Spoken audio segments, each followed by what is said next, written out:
Now, one of the key tenets of faith has to do with helping your fellow man, of course. And an Ohio pastor decided to do exactly that until the law unjustly got in the way.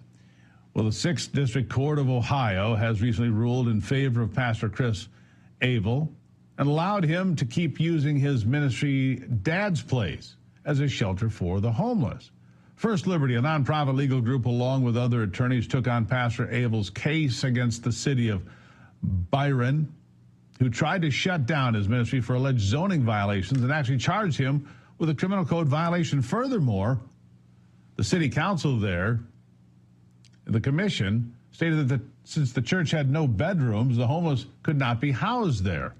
Thankfully, the appeals court in Ohio decided to rule in favor of Pastor Abel, and here's hoping that it stays that way. Join me to discuss, the president of Summit Ministries, Dr. Jeff Myers.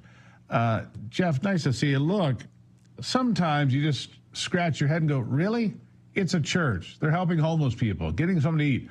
Oh, if they sleep on the floor and they're inside, look, Ohio this time of year gets a little raw. It's better than sleeping outside. If doing the right thing, no good deed goes unpunished, I guess. Your thoughts?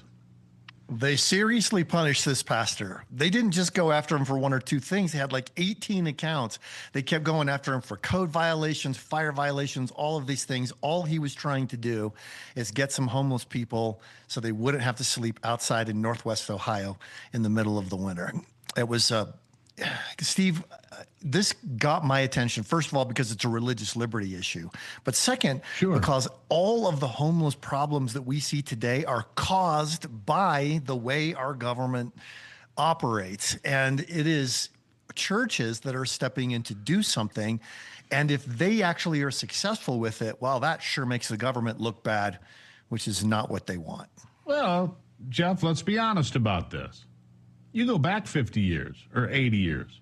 It was the churches in this country, all of them, that helped homeless, single moms who were raising kids, the people that didn't have something to eat. And then the government came in hard, beginning about 1965 with the Great Society. And ever since that time, the government has continued to marginalize churches, push them out of the way, get rid of soup kitchens, get rid of homeless shelters, get rid of all of that.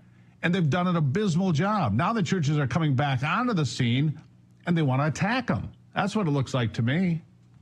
I think that's a big part of it. And I would go even further and say the federal government came in and marginalized all of the efforts of states. We had 50 possible experiments for how you handle things like homelessness. And the federal government came in and shut all of those down. A lot of the people who are on the streets now are mentally ill.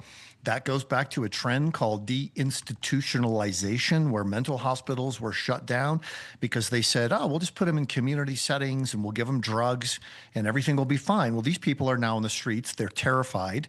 They don't know how to survive. They're just going from day to day.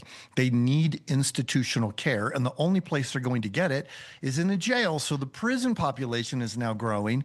And the states are all encouraged to do this just because of the way the Social Security system operates, the way it gives funds to help things like this. So all fingers point to the federal government. If there are homeless people on your street, it's government policies and rules and regulations like those silly ones in the city of Bryan, Ohio, which are in every community that are causing the problem.